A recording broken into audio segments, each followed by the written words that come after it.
You know, the live from Brooklyn College is Wednesday morning. Well, welcome. Thank you all for being here in this sad morning. Gray morning. Oh, no, of course.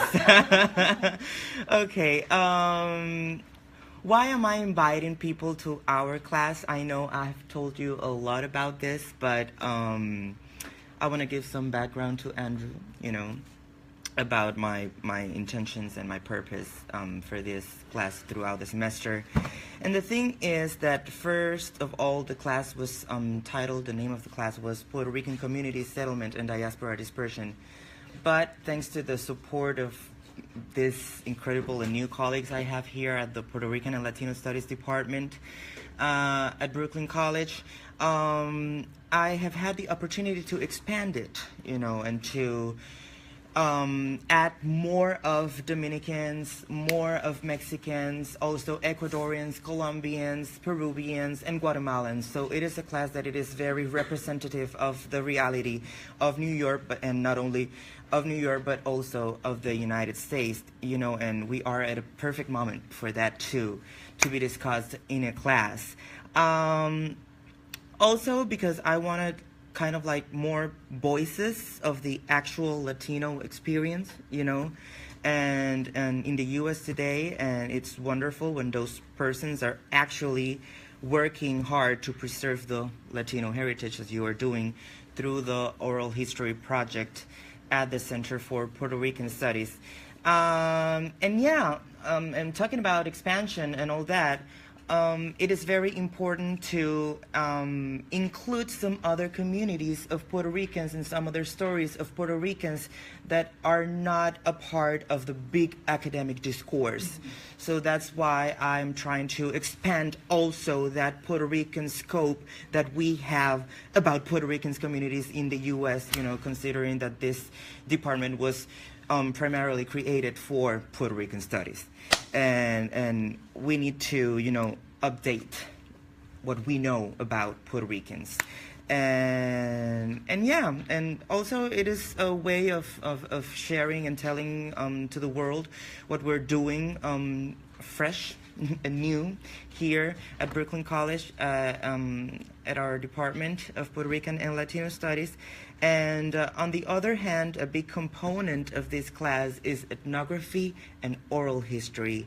And I know that you will agree with me, Andrew.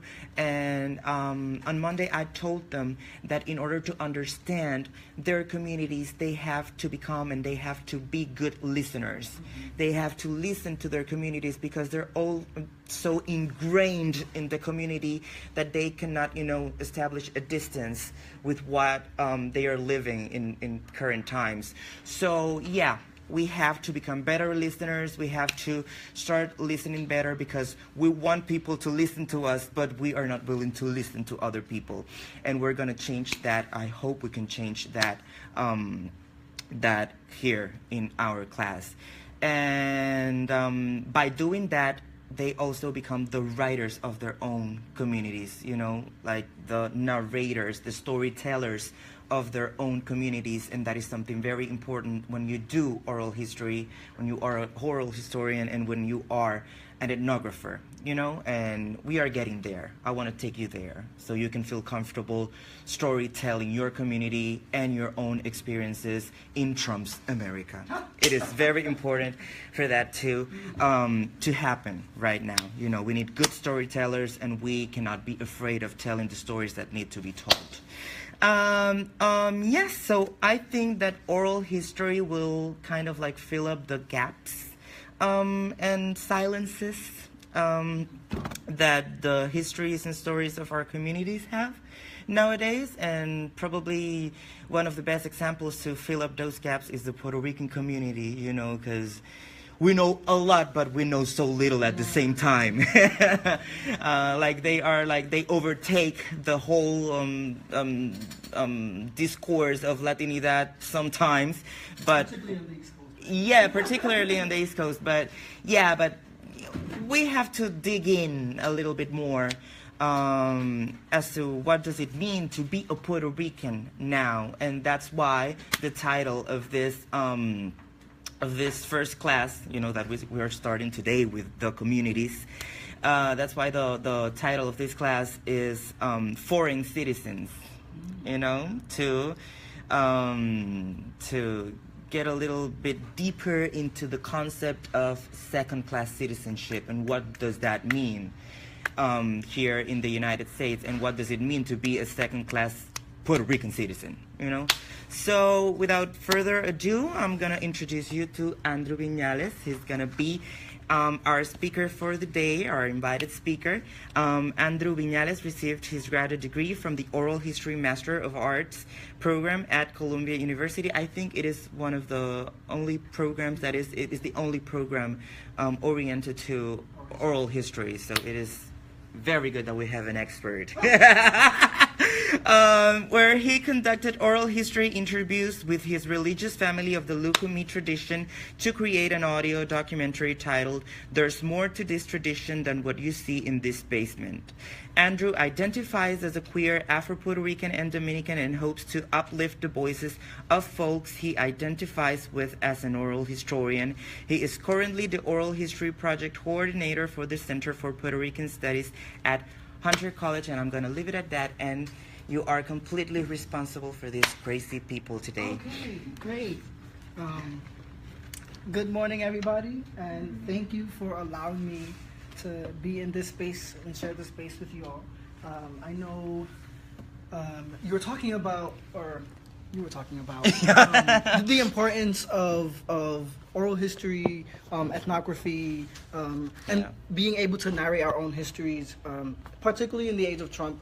But I say it's always been important, whether it was Trump or not, because part of what I see the oral history project at the Center for Puerto Rican Studies doing is taking our histories, taking our stories, and taking what we believe to be about ourselves, and taking ownership of it so that others won't be able to take it for themselves, misinterpret, without the empathy that's necessary in order to do that when we're thinking about history, or we're thinking about what it means to describe someone, their life, and their relationship to the world, particularly in the United States, particularly with colonial status, particularly with being part of a system of cis heteropatriarchy. And I'm hoping that I'm not saying too much in the beginning, but let me start with a little bit about what is oral history.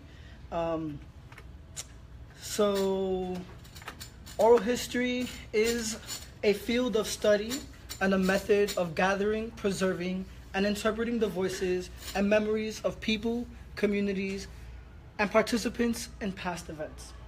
So that means oral history is literally listening to people share their lives, share their stories, and relating it to history, relating it to memories, relating it to their communities and how they see themselves as part of these communities, as part of this event, as part of history.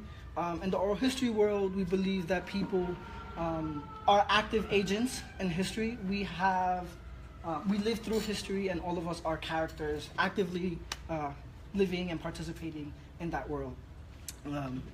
Slow down if you have questions. Don't worry if you raise your hand. Like, what do you mean by active agents and participating in history? Basically, that means, right, that a lot of us or all of us, right, are living in a world where we can and do and are affected by history, by the world around us, by the systems at B, by oppression, by power structures. We all believe, or we all share a space in this world, and we all have something to say regarding those things, whether it be a mother or a garment worker who migrated from Puerto Rico, because there was no jobs in Puerto Rico. They came to the United States, they found a factory job, and then they were able to bring more people because they were able to share a room in the project building, and they brought their cousin. So that's part of history, right? That's very important. It may not seem like in the wider scheme of things, maybe that's not history, but it really is, right? Because we think about patterns, we think about who these people are and how important they were for bringing other people, and how it affected them, how economic status affected them, how jobs affected them, how colonialism affected them. And so it's really important to like slow down and say, okay, this is the thing that happened in Puerto Rico, and this is how it actually affected people. I know you're reading a couple of great readings, one about soldiers, and another one about just the introduction to Puerto Ricans using a colonialist frame. And so I hope with the examples that I've provided that you can see what it looks like for people on the ground. But again, a little bit more about oral history, because it sounds a little bit complicated, but it can be very, very simple. So what we do is we interview people, oral historians. Is there any reason why people interview people? Anybody? What do you see interviews? Don't be shy. I see interviews on the news. I see interviews, maybe you're watching 60 Minutes, somebody's, giving in the hot seat, hey, tell me about this thing, maybe. The most common type of interview is like a job interview, right? Anyone done that? Yeah. How do you feel doing in a job interview? Nervous, right? In an oral history interview, that same type of nervousness exists. And so what we do as oral historians, we try to make the person feel very, very comfortable. And you were talking about being able to listen. And part of listening is having that empathetic sentiment, viewing the person as a whole person, and understanding that they have feelings, and that they are going to be comfortable with answering some questions, and they are going to be not comfortable answering some questions. And so as an oral historian, we have to make sure that we treat the interview not as an interview that you would see at a job, not as an interview as you would see, say, on the news as a journalistic interview. It's a completely different thing. And what I specialize in is life history interviews. I love to always start from the beginning, where someone was born, and even before that, right? What about their parents, their grandparents, where they came from, just sort of things on how a person understands how they came to be, and then where they are now. Yep. Yes, now that you mentioned that you specialize in life stories, are there any subfields in oral history? And if so, what are those? Yeah, so I specialize in life histories, and that's what I love to do. But a lot of times in oral history projects, life history interviews takes up a lot of time. My interviews can be 2 hours long and multiple sessions. I just did like a 4-hour interview with someone in 2 sessions, and we didn't even cover everything because I like to take my time. I want to make sure that the person has the time to tell the story with detail. So in oral history, even though a lot of it is about life history, there are some that are a little bit more specific, more targeted, especially if you're thinking about a particular event. I know my mentors in the oral history world, my professor, Mary Marshall Clark, was involved with the 9/11 oral history project when we're talking about the September 11th attacks. And they used also life history approaches because they didn't want to bring the subject of 9/11 in the forefront. And what I think what they did was amazing, was that they talked about these people's lives as whole people, before the event, after the event. And if they wanted to talk about the event, they were given the space to do so. But it was more about who these people were. And so what I do is kind of similar. I want to see who the people are as people, and then the subject, if it's important to the person, it will come up, right? So I interview a lot of Puerto Ricans, and the subject of Puerto Rican identity comes up because it's important to many Puerto Ricans in the United States. And if they want to bring it up, I give them the space to do that. But as part of the Puerto Rican Studies department, I'm kind of almost obligated to bring it up.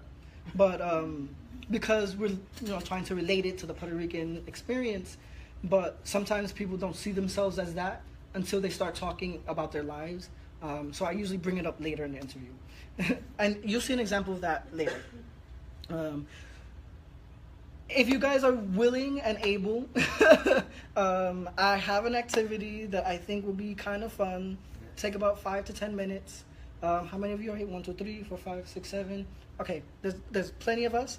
So I wanted you to see what it might feel like to be interviewed and to be someone who interviews someone else. And so in an activity that I have, please pair up with someone. You can pick me. Yeah, someone pick, because we have 7, so we're gonna need.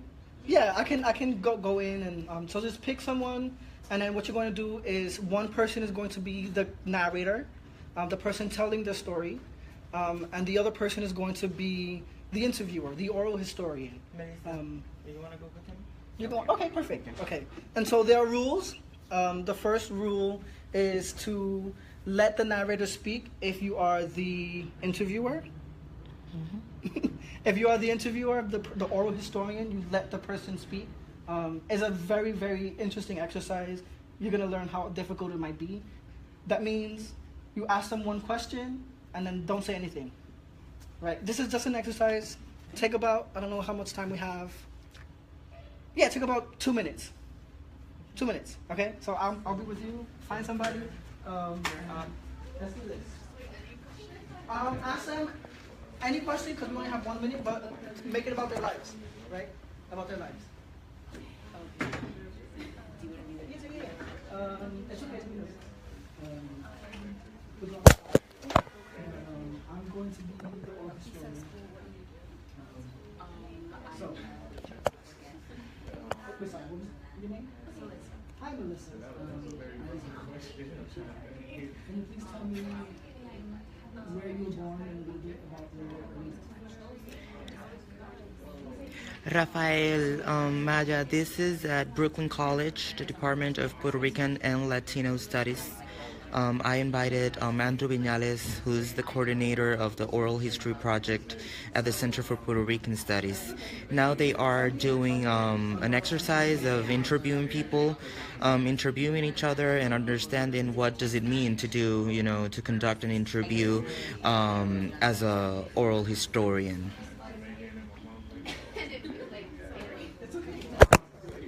I'm sorry about that.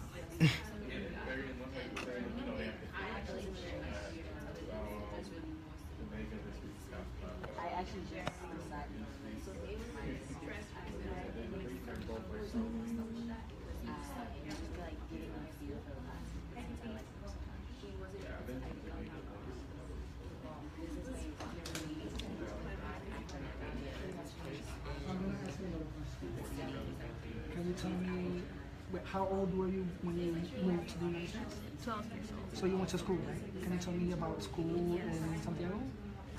I was actually a very good student over there.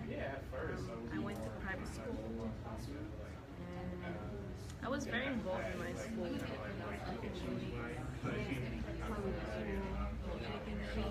They used to have a better idea of what's going on, but you still can't pass that test. So it's that's kind of why, because I feel like education is very important, because it does bring up. I know. I don't know. I feel like Do you guys want another minute? Yeah. Another minute? Okay. Okay. What is your major? All right. So let's switch.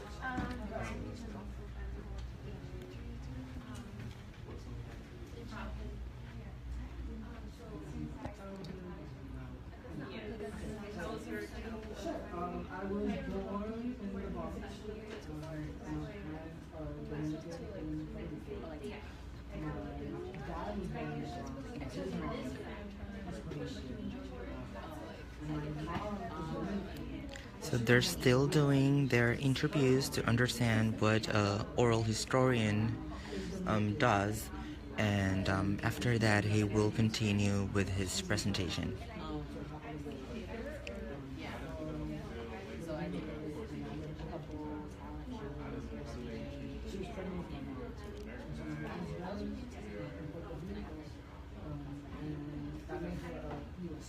Yeah, I think that would be the one thing, and then I did softball for So I grew up in Dominican, and having this very clear understanding that that's where I came from, that's where my culture comes from. And it was very important to give us some opportunity. That kind of understanding who we are. So I grew up in the South Bronx, in a community that was mostly Dominican. It was very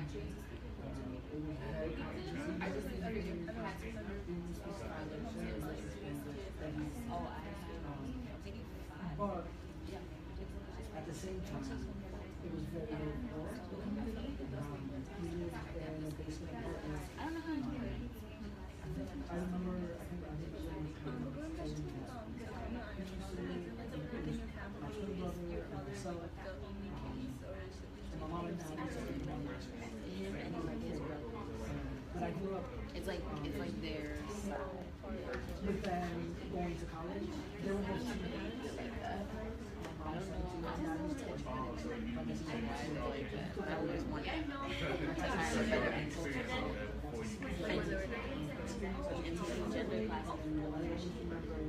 makes you learn a lot about giving me books that they were reading in school. So I read, you know, like the category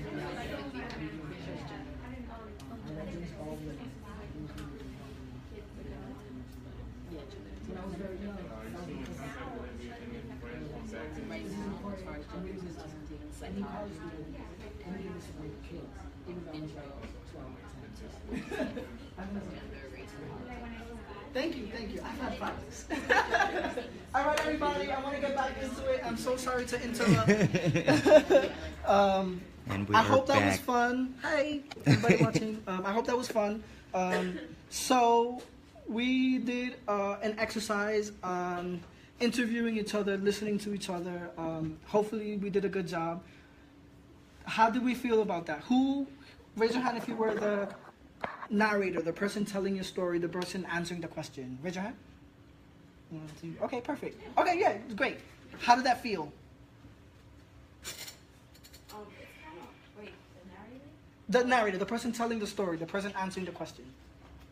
I think it's easy, but then at the same time, it can be the person to ask you more questions about the subject. Yeah. Like when she was asking me questions, like she was trying to like bite her tongue to like not say anything, but like it came out, and it's kind of hard to not say like, oh, I agree with you. Yeah. So you want to be able to show the person that you agree with them or that you hear them. You want to validate the person's experience. Very good. And it's very hard, I can tell you, as someone who does it, regularly. Yep. I think it was hard because when you have something that like a connection or something in common, it's hard because you wanna like if you share your experience, maybe it'll open them up more to Yeah. Yeah. more things in common and how does that connect to you. So yeah, that's why I found it hard to keep on like okay. Yeah.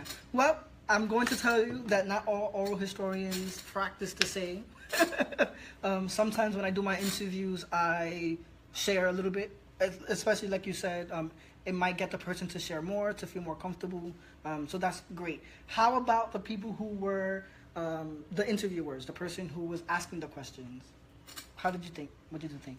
I was trying to kind of like keep track of where I was going with my questions, because then like mentioned, like someone else mentioned before, when she said something, I'll like connect and kind of lose track of where I was going with my other question, and like be confused and like, because I would be so caught up with like identifying myself and not like coming up with a follow-up question. Yeah. Where I was going with the interview. I hear that. So you're saying you're trying to both focus on what the person is saying, listening, but also like trying to take the interview somewhere, and that takes a lot of practice. Thank you for pointing that out. Anyone else? Yep. One question. When you have these interviews, do you write them down? Do you record them? Like how do you keep all that information? It is. So some people take notes. I take notes when I do interviews. I try my best not to take notes on a computer, because there's nothing more distracting than an open computer typing the click, click, click. So I usually do it the old-fashioned way, right? And I also do a lot of research before the interview. So I find out what I can find about the person I'm interviewing through social media, Google, academic papers, anything that maybe they were on the news, something. So I can get an idea. And then I usually do what is called a pre-interview. And in the pre-interview, it's more of a conversation about what the person might want to talk about in the interview, and what the person, or if there's any other questions that you might have about the person, so you can clarify. And then from the pre-interview, I write a questionnaire, which is kind of like a basic questions list of what you think you might want to talk about in the interview. Sometimes I don't go through everything in the questions list. Sometimes I go through everything really quickly, and so I have to come up with other questions. So it's a skill. It's a skill. So let me move on. I hope that was a great experience. But before I move on, which was easier, being the interviewer or the narrator? The person telling the story. Who liked being the storyteller, the narrator? Who liked asking the questions? Yeah, it's a lot of work. But I think both are worthy. And I think you might be, if I understand correctly, you might be doing something with ethnography or oral history with your own families. And I think practice makes perfect. But when you do those things, I hope you look back into this experience. Yes, and I asked them for next week to do a memory exercise to actually listen to the community. Yeah. They're gonna write about, and kind of like start writing everything they listen and everything they hear from people, to feel more comfortable with the, Yeah, absolutely. Perfect. So we're getting there. You're getting there. You're getting there. That's a great to exercise. To do interviews. Right. So when we do interviews, when we're thinking about memory, it's always important to understand that you're not always going to get everything perfect. You're not going to get everything. How you remember things is not going to be how it actually happened, and sometimes that's not as important than how it affected you at that moment and how it affects you later. So think about that, and also be forgiving. Right? Be forgiving of the things that you missed. Be forgiving of the things that you think you might not be able to express the way that you want it to sound. So that's great. So now let's talk about the different ways people use oral histories. People do essays, academic work, research, books, and doing oral history projects. Some people create art, visuals, documentaries. Some people look at oral history as a way of encouraging policy and lawmakers. They use oral histories to say, hey, this is a thing that's happening to the Puerto Rican community. We need to make a law to protect these people because this is happening. Here are some examples. There are libraries that use oral histories to collect the community's experiences and putting it in an archive so that other people can use in the future. Archives are wonderful, wonderful, amazing places. At the Puerto Rican Studies, or the Center of Puerto Rican Studies where I work, we have a large archive of anything and everything you can imagine about Puerto Ricans and the Puerto Rican diaspora. Every book you could imagine. You have research papers, dissertations on the Puerto Rican experience. We have pictures of people who lived in the United States or in Puerto Rico, I don't know, over 100 years ago. Oral history is getting a lot of attention. Actually, there's this workshop that it's going to be held by the NYPL. Yeah. For example. Yep. I know the people at the NYPL. They're great, led by Alex Kelly. And I wanted to ask you something, just for them to know how to use oral history. Can you talk a little bit about the work you did for your graduate? Oh, sure. So, yeah. Okay, so a lot of people in the oral history world right now are trying to come up with a way to get back into the oral nature of oral history. And so I played around with that. And I created an audio documentary based on the interviews I conducted with my religious family. I'm in Aborisha and the Lukumi traditions. And what that looked like was I sat around, asked my religious family, my elders, my godparents, my god siblings, asked them about what it was like for them being in the religion and how they see themselves as participants in this thing called Lukumi, right?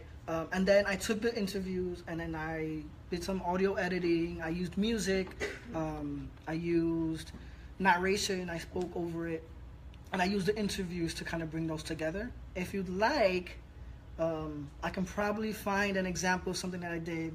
Are you going to present it again, or I might. Okay. Yeah, I might be able to present it. I did some clips that I'll be able to present, and the audio documentary. I'm still working on it. There's something with copyrights and things like that, which is a mess. But when it's out there, I'll send you the information. But if there's time, let me see if I can go through this quickly. What time is it? It's 11:40. Oh, it's 45. Okay. Okay, so if there's time, I will show you a little bit, but I really want to get into the Puerto Rican oral histories. So, in thinking about oral history, we need to consider like who matters, right? In oral history, in history in general, capital H history. For a long time, people have this notion of history being written by the winners, right? People being written by those who won, those who were in power, and their opinions on what happened. But a lot of times, the history of the folks who lost, the history of the folks who are not in power, the people who are not necessarily in charge of what's being told, don't get a voice. And so oral history is a very, very great way of doing that. And so without oral history, I kind of trace back oral history to oral tradition. So us listening to our elders, listening to what they said about their lives that we may not have heard about on like textbooks.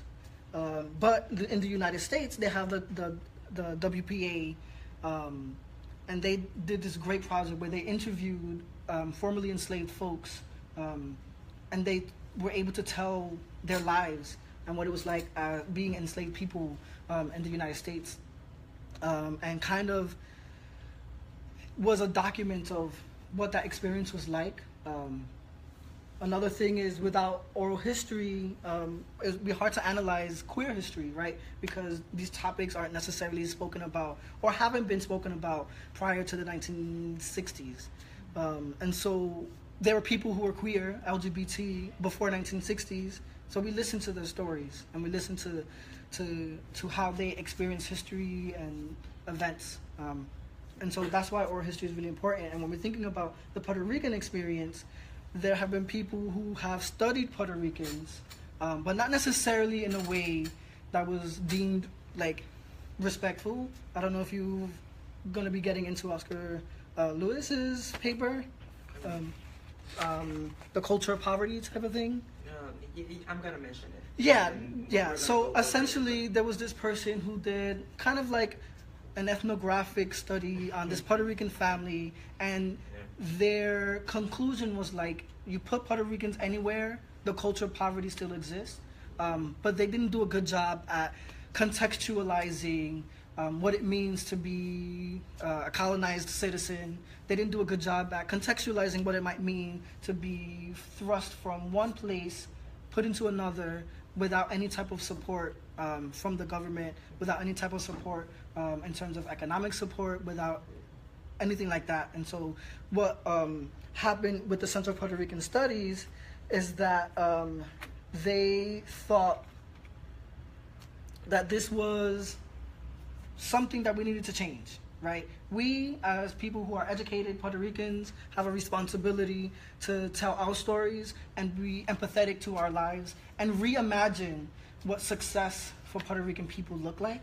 And so in 1983, the oral history component started in the Center of Puerto Rican Studies. And so in their imagination, they claimed that for Puerto Ricans, telling life stories is not merely passing down treasures of family lore, that is telling about folk tales of our families or telling about great heroes of the Puerto Rican people, but also telling about the struggles of our elders.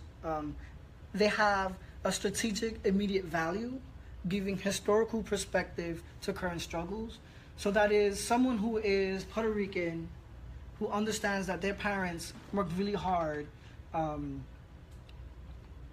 from their grandparents who worked really hard, who may have came from Puerto Rico in a town where they didn't have much resources, and they come to the U.S., and they may not still have much resources, but in either place, they did what they had to do to find some sort of mobility, to find some sort of success, and then how do we define that success? How do we figure out what it means to be colonized, what it means to be part of this economic system in the United States as almost second-class citizens? And I hope these next interviews that I'm going to show kind of demonstrate that. But first, let me show you the collection that we have here. This collection, so again, we started in the 1980s with oral histories, and those were audio, tape recorders. We have lots of audio interviews. But fast forward to 2013, we have the digital art history collection on the website. It's available online. We have hundreds of interviews that's still waiting to be put up on the website. But this one started as the 100 Puerto Ricans project. And it's kind of a legacy project of Puerto Ricans who garnered some level of success, and who are able to tell about their lives, tell about their experiences. So we have folks from all over the country, but our highest pockets are, of course, New York, Chicago, Ohio, Philadelphia, and Central Florida. But we are growing and expanding. I think pretty soon we're going to be sending some folks to Western Massachusetts, which has been growing exponentially since I think the 70s or 80s. And so we're trying to locate where Puerto Ricans are, how they create community, and what the struggles are like there, but also kind of a record of what we have accomplished as Puerto Rican people in the United States. And hopefully we're going to be able to do the same thing and reflect it back and go into Puerto Rico and say, this is what the struggles look like there, these are their stories, and how can we relate those two together? Yeah. We haven't gotten to that point yet, but that's something that I hope to do in the future. Yeah, and I think that one of the communities that has been ignored is the community from Delaware and DC. Yeah. These people is like this. Now that you're talking about people that have achieved lots of stuff, these people come to the United States with higher levels of education, with master's degrees, PhDs, they are the engineers. And I think that it is ignored in the academic discourse, and it's something that Centro should look into now that they are expanding, the scope. And also in Delaware, the interesting thing about it is to see the relationship between religion and the Catholic religion and music. They create these festivals for them to gather around those musicalities, Puerto Rican musicalities, in order to feel a connection with the homeland. And it's something I think there's a lot of connections. There's a lot to connect with that, with what's going on in Central Florida right now. Yes. So a lot of the folks leaving and going into Orlando and other places, Kissimmee. Yeah. And something that is very interesting is that another community that is very ignored in the academic discourse is the community in Orlando. Yeah. I know there are theses and short articles, but it's there are kind of 1 million of Puerto Ricans down there, and what are we doing? How do we talk about them? Absolutely. They don't have resources in education. They don't, they don't speak English, for example. So they are the outsiders of the education system. Yeah. So what we hope with the oral history, so part of what we do with the oral history project is to kind of collect the stories, but then do the research, do something with it. I know when we first started in the 80s, they used to do workshops, they used to do community events, they used to reflect back and say, oh, these are patterns we find in the interviews, these are issues that we need to address. And hopefully we're able to get back into that practice. But right now we're really interested in just getting all the stories And once we have a sizable collection in Orlando, maybe we'll be able to do that. In Delaware, as you mentioned, I think we had so with this project, there were nominated folks. Okay. And I think for us, right now, we are trying to locate missing pieces. Because obviously people were nominating folks that they knew. And so a lot of people were coming from New York. And we were like, but there's more than the Puerto Rican experience than New York. And so we found people in Chicago, we found people in Philadelphia and Jersey and Ohio. And so, filling in the missing pieces and seeing what we can do with those interviews. And but I'm I would sorry like to keep get into the interviews. interrupting. But you said something about showing to the people in Puerto Rico the struggles that we are. Yeah, so I did an interview. Of Diego Echevarria, who directed Los Sures. I'm not sure if you heard of it. And one of the things I asked him, one of the because this takes place in Williamsburg, so it's really wild in the 80s. And so one of the things I was asking was, what was the conversation like in Puerto Rico about the people who went to New York, and what is the conversation in New York about people who are in Puerto Rico? And so what the Center of Puerto Rican Studies is trying to do is kind of bridge that connection. They're having new programs, they're having conferences, Puerto Ricans conference. Puerto Ricans ambassadors? Is that They have the cultural program? ambassadors program. They're trying to, so they're seeing themselves as, okay, we have these histories, we have this research, how do we reflect it back? And as a very important part of doing the work that Centro should be doing in terms of both doing research and making sure that people in the communities actually are understanding what that research means and making some action. So let me show you the archives, and then I'll show you some interviews. I think these are the highlights. So I interview lots of people. We have a team of people. We had a team of people in Chicago. We had a team of people in Florida and other places. And I just want to show you what it looks like on the website, and I'll send you a link. It's a growing collection. This is not all the interviews that we have. And so this is it. When you go into the thing, you click on the Oral History Collection 2013 onward. And because this is this particular project, even though we have interviews dating back forever ago, these are the ones that we did for this project. And these are video interviews.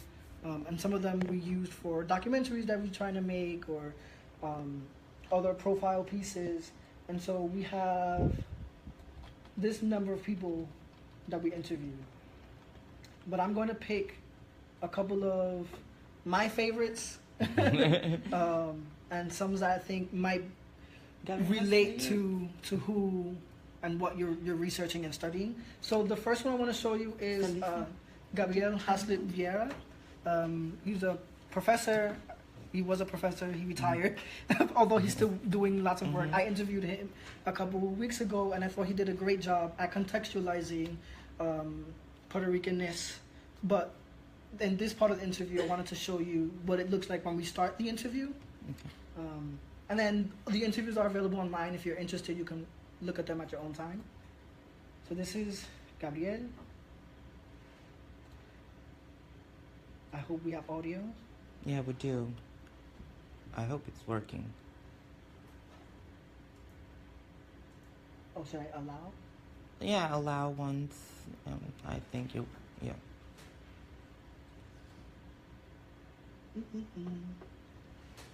Come on. It's loading. Is it a big file? No, actually, it's still video file, but it's not as big as it could be. Okay. Maybe if you try to, maybe if you go to Mozilla Firefox. Yeah, that might work better. Yeah. Let me go there.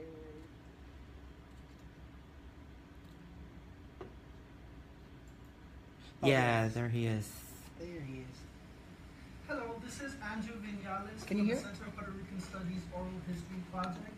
It is December 16th, 2016, and I'm here with the esteemed Professor Emeritus Gabriel hosted Viera. Very, very happy to do this interview. And I'm ready. If you're ready, let's get started. I'm sorry I'm doing this. So please, Professor, can you tell me where and when you were born and a little bit about your early childhood? Sure. I was born in the old St. John's Hospital, which no longer exists anymore. It was in Brooklyn on Atlantic Avenue in September of 1941. And it was a long time ago, 75 years. And my parents were in the process of moving from my grandfather's row house in Bed-Stuy. They lived on Putnam Avenue in Brooklyn, 436 Putnam Avenue. My father's father had a row house there. And my parents lived there before I was born, and or at the time that I was born, they needed more space because they had a very small apartment up in the attic of the brownstone. So at the time that I was born, we moved to the East River houses in East Harlem, which was the first municipal housing project in that neighborhood. And we lived there, the family lived there for 1941 until we moved out in 1950. So I spent my earliest years in East Harlem in the East River houses. So there's an idea of how it starts. I wanted to point out what we have on the archive. So we do extensive what we call metadata, which is we look at the things about the interview that they say, we summarize it, we tag it, we geotag it, so some of the locations that they talk about here are map on a map, and you can see all this information. If you're doing research, you can find it. I'm going to show one more because I think we're short on time. And I think, let's see, let's do, I think she's funny too. I think you have to open it and go to right. yeah.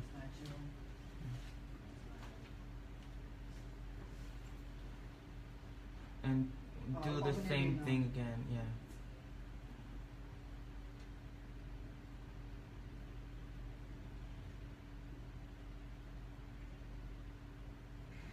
And the housing and jobs and all these social ills that we started to understand as we got older. You know, all this came together and we organized, in the community for better housing, against police brutality, and in the schools we were advocates for treating children fairly.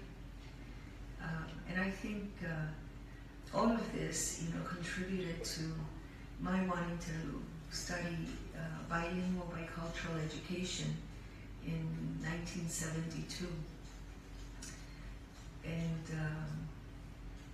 And that's when I graduated in 1973, and that's how I ended up wanting to become a teacher, because I thought a teacher and I still believe a teacher is so important, especially for communities that are poor, because a teacher can awaken the imagination, the creativity, and the intelligence of a person.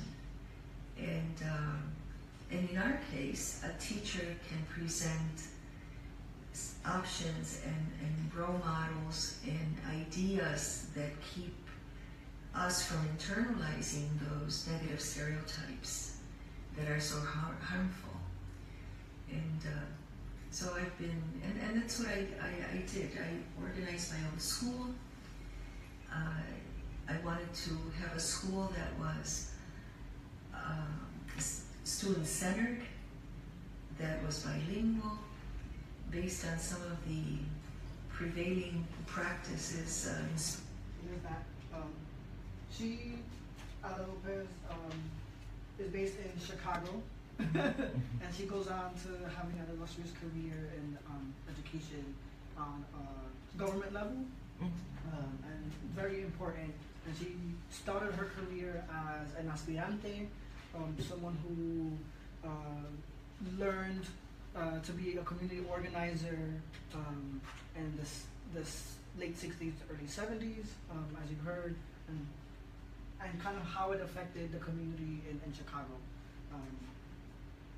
And I don't know how much time we have, but it's 12. We still have 10 more minutes. Oh, perfect. Okay, so I'm going to show one more, which I think relates to what you were listening to. Open it. You answered this very quickly. Yeah. Like what you were talking about, or listening to, and I should show. Sorry. Here it is.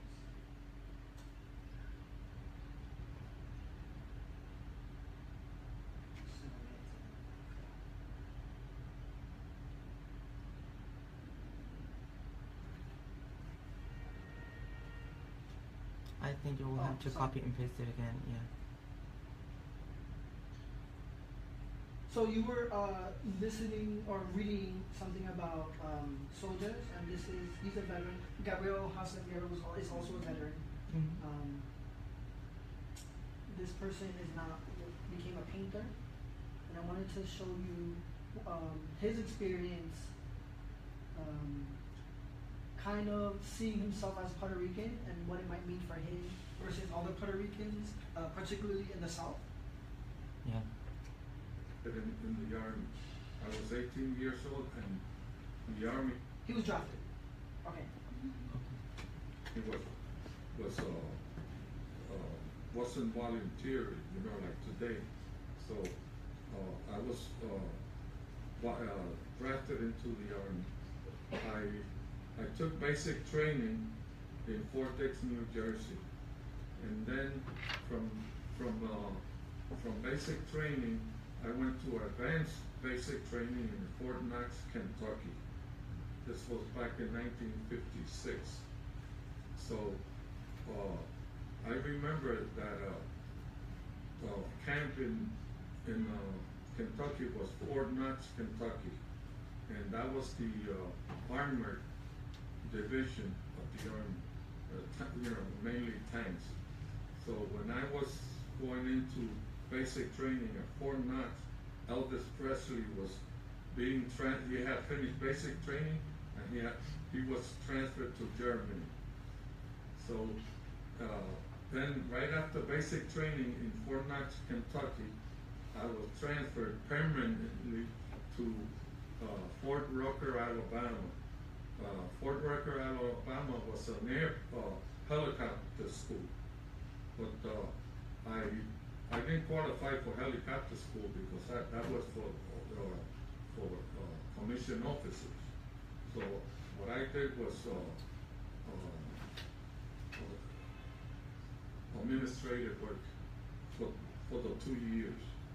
Now back then, I was when segregation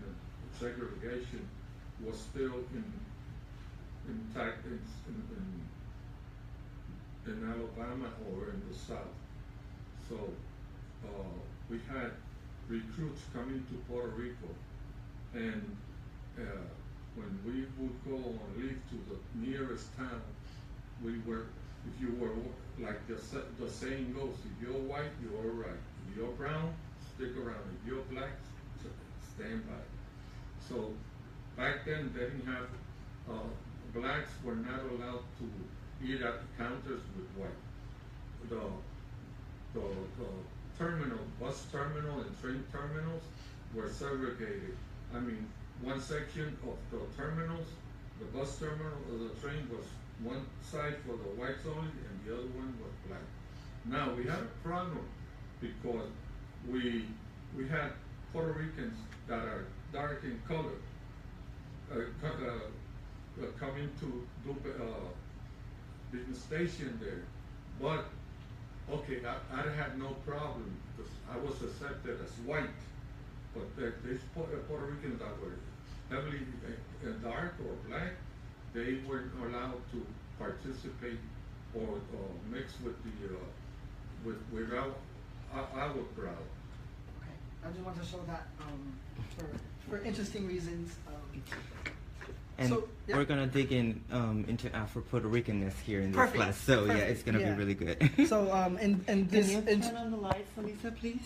in this section of the interview, he talks about like finally thinking about race and what it means, and how it's kind of how the United States is literally like imposing his experiencing race in a very, very different way than he was when he was in Puerto Rico, or even when he was in the North, because he lived in the Bronx for some time. So I hope you enjoyed these kind of oral histories. I hope you can kind of understand how they relate to some of your readings, and I hope that if you do implement oral histories, contact me for any advice. I'll leave my email so that you can contact me. I'd like to be of service. So thank you so much. I would like you to do that because some of them are going to be using the resources available at the Library and Archives of the Center for Puerto Rican Studies for their final research project. So I'm going to give you a marker now so you can write down your email. But for now, I think we have like 3 minutes. Are there any questions or comments? So you're more than welcome to ask him anything right now. How do you go about like asking someone for an interview?